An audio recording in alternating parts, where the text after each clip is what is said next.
What is up, beautiful people of YouTube? I'm back again after a week, but I'm sorry for that as well, actually. I just had so much on my mind and I didn't really have time to make a video. Also, I want to keep this as fun as possible for myself, and I don't want to make a video just to make a video if I'm not in the right mood for it. So apologies for that. But today we're back and we're going to be looking at another song that has been recommended by you guys, and that is SHINee with Sherlock. And this is a song from 2012, so I'm not going to be like super harsh on it because technology has changed tremendously over the years, but I just want to look at this with an open mind. And I'll give you a small tip. I did look at the first 20 seconds and I was like, wait, this is literally from 2012? It's super cool. But more of that in the rest of the video. Also guys, while I was gone, thank you very much for all your comments and all your feedback. I read them and I actually added a big smile to my face every day. And it was super cool to read all of the comments. And on top of that, we're nearly to 1,000 subscribers. And if we get there, we can finally make this channel more interactive by creating polls, questionnaires, and you guys can actually be part of the videos and actually deciding what am I going to review on the spot?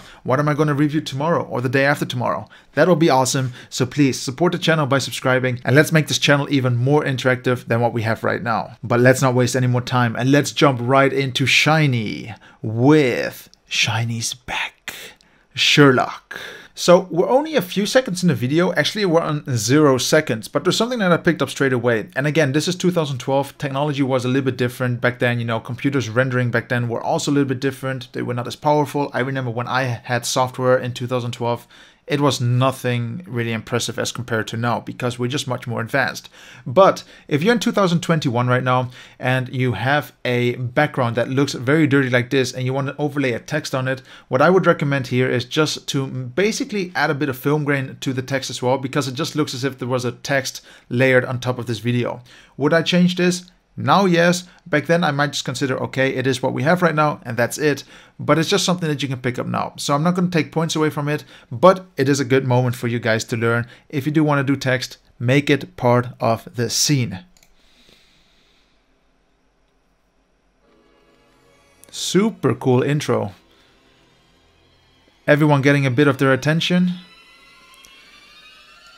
You see that there's not too much going on yet. Everyone is quite relaxed while you can kind of hear the instruments playing up, but everyone has a little bit of time to get introduced into the video, a little bit of establishing shots on where they are. And let me just say one thing as well. In the first 20 seconds that I watched this, the color palette looks, and I hope they keep it to this color palette, that it stays like this. It's so pleasant to look at because it's not aggressive and basically it fits very much to the word Sherlock. It reminds me of the 70s, 80s, maybe 60s kind of look. Dull colors, but still very pleasant colors to look at. That's a bit awkward though. Why do you have a violin being played in the background while there is no violin being played in the music? Is that something that I would be harsh on or not? I just think it's a little bit out of place because when I see someone play the violin, I want to hear a violin. I want it to be part of the music then, but there is no violin. So it might be that they said, hey, play the violin, it would be a cool shot, but it's kind of out of place here, a little bit unfocused.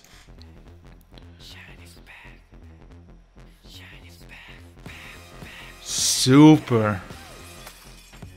Awesome ripple effect. And also the shots are just very beautiful to look at. If we can stop it for a second, look at the shot itself. It's really focused not only on the artist itself, it's focused on the entire scene itself. What do we have? Where are we? What are we looking at? And I always say, if you have a boy band, make sure that everyone is able to be part of the video. Make sure that everyone is visible because you are a group. You're not singular entities in a video. And I think that's so cool from what I see right now. Awesome effects. Well, choreography, not even effects.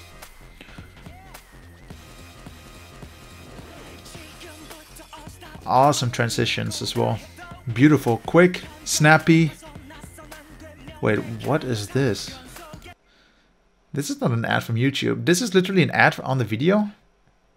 This reminds me a lot of like 2010-ish, 12-ish, when people just threw stuff on screens to advertise things. It's really annoying, especially if you got a beautiful background and a beautiful color palette being destroyed by this very aggressive red.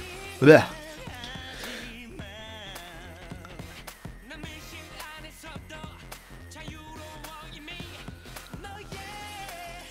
It's just really interesting as well to see how you can see two parts of the video basically. One where they're doing the choreography and another part where they're doing as if it was part of a movie and they're trying to look for clues from what I understand right now.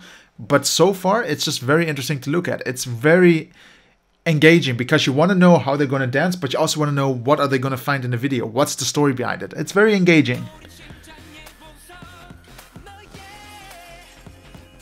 I really just enjoy the choreography.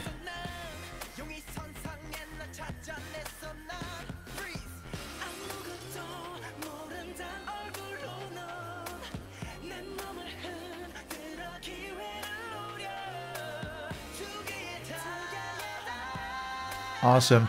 One more thing I just want to pick up as well. You guys know that I'm being quite strict right now with the voices. How does the voice compare to how they're actually singing?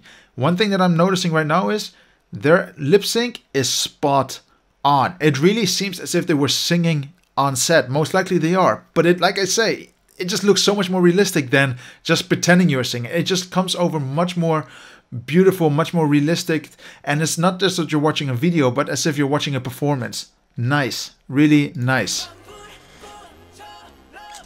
All these small details, and I'm so happy that they're showing all these details back in 2012. I mean, just think about it. These are the elements that I like, for example, in all of Taemin's videos, but you can kind of see where he got it from. These establishing shots, these detailed shots of what's happening where. It's really nice to look at, and it's nice that it's still continuing until now in 2021. Awesome dance. Is that Taemin? We just want to see that. That's Taemin, no? Correct me if I'm wrong. That has to be Taemin. But he looks so different now from here. Unbelievable.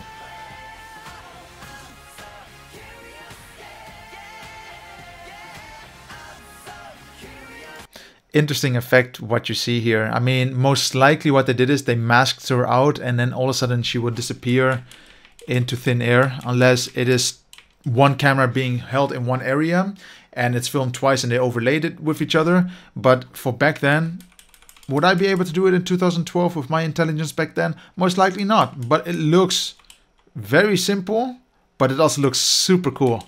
Very clean.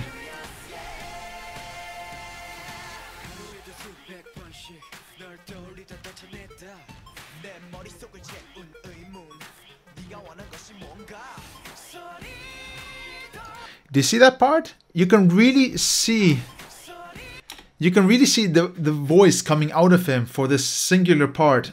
Beautiful. Lip sync might not seem that important, but when it comes to selling a story and selling a performance, they are really knowing what they're doing right here. Lots of effort has been put into it from the group itself.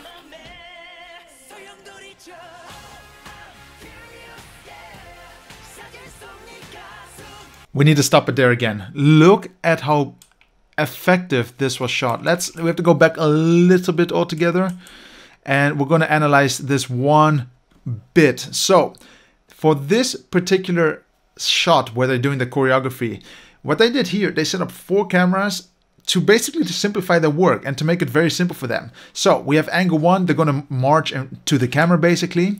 And instead of just making them do another dance, they just put a camera somewhere else. They elevated the camera from most likely a balcony or on a crane or anything similar. But it saves a lot of time. You don't have to do the performance again. And what did they do instead? A 3rd camera. I wanted to say 4th, but it's the 3rd. But look how much dimension you're getting from these shots. And remember, this is 2012. I'm not saying 2012 was the time when nothing was happening, but it's all about saving time and being effective. But they didn't just do it for a 3rd shot. They also did it for, let's have a look, a 4th shot.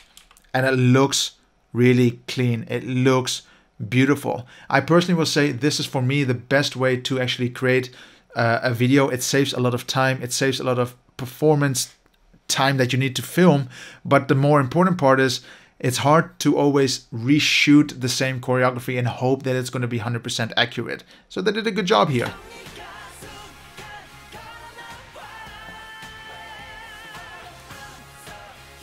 This dance is just awesome.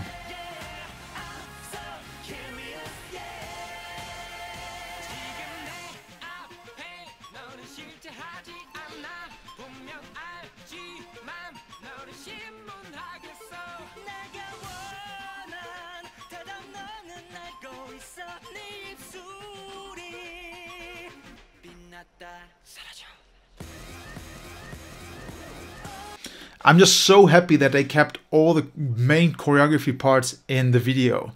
And the reason why I'm saying this as well is that sometimes I look at choreography videos from their dancing, and from different groups at least, and I want to see those choreographies in videos. But when I come to the real MV, sometimes they're cut out and you don't see the full performance. A real shame. And I think that choreography is one of the key selling points when it comes to actually making a video. It's the unique part of the song. It's also most likely why a lot of people come to watch these videos, because of the dancing.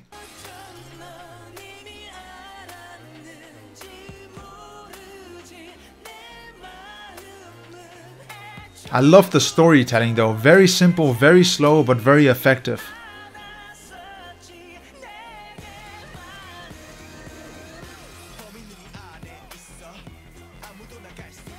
This choreography is so awesome. I need to pause a lot, but I just want to say the choreography really makes this video so far. It's very creative and it's really displaying how good a boy band or a group can perform all together as a team and as a group and as part of one entity. It's just beautiful to look at.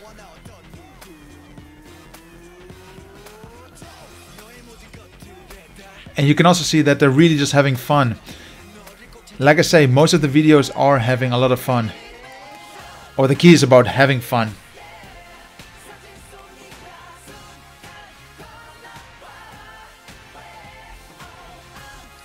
Why did they do this? This is such a bad idea. I hope whoever did this got fired or at least got a warning, because this is literally one of the worst things you can add on a video. Stop it.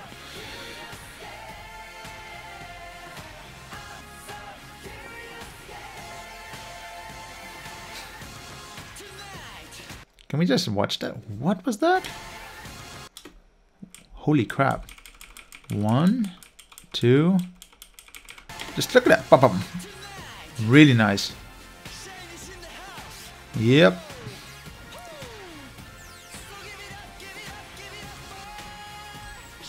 Very dynamic shots.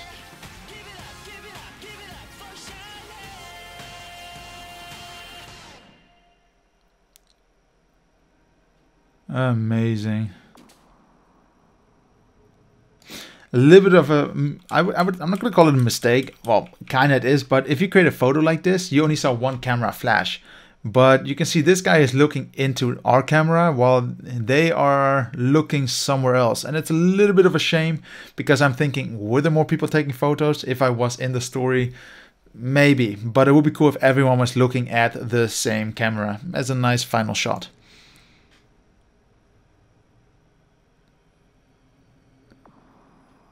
Like now it just feels like a movie. Just a little bit of a movie, okay. Uh-huh.